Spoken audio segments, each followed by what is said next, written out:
இந்த நாட்டிலே ஒரு பிரச்சனை இனப்பிரச்சனைக்கு தீர்வு காணப்பட வேண்டுமா இல்லையா என்பதில் எத்தனை சிங்கள தலைவர்கள் நீங்கள் தெளிவாக இருக்கிறீர்கள். ஆக முதலிலே நீங்கள் தீர்வு காண்பதற்கு தயாராக இருந்தால் தமிழ் மக்களுடைய அரசியல் அபிலாசைகளை அவர்களுடைய எண்ணங்களை பிரதிபலிக்கக்கூடிய வகையில் 80 வருஷங்களுக்கு மேலாக அவர்கள் பட்டிருக்கிற துன்பங்கள் துயரங்களுக்கு ஒரு முடிவு எட்டினால் இந்த நாட்டை அபிவிருத்தி செய்வதில் கூட அவர்கள் ஒரு பெரிய பங்காளிகளாக இருப்பார்கள் என்பதைத்தானே பல தடவைகள் சொல்லப்படுகிறது.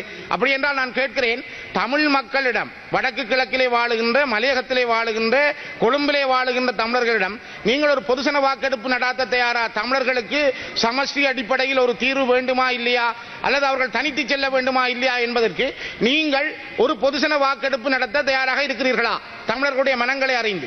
ஆகவே நீங்கள் வெறுமனே உங்களுடைய அதிகாரத்திற்குள் நீங்கள் சொல்லுவதை கேட்டுத்தான் தமிழர்கள் இருக்க வேண்டும் என்றுதான் நீங்க எல்லாரும் பேசுகிறீர்கள். ஆகவே இது மிக மிக மோசமான ஒரு நிலைமை. இதிலிருந்து முதல் வெளியிலே வாருங்கள். இனவாத சிந்தனைகளிலிருந்தும் இனவாத கருத்துக்களிலிருந்தும் வெளியிலே வந்து நீதியான முறையில் இந்த பிரச்சனைக்கு தீர்வு காண நீங்கள் உங்களுடைய மனங்களை மாற்றுங்கள். தயவு செய்து இதை குழப்பாதீர்கள். நான் நினைக்கிறேன் இதெல்லாம் குழப்பமாகிவிட்டு தேர்தலும் நடக்காது, தீர்வும் வராது.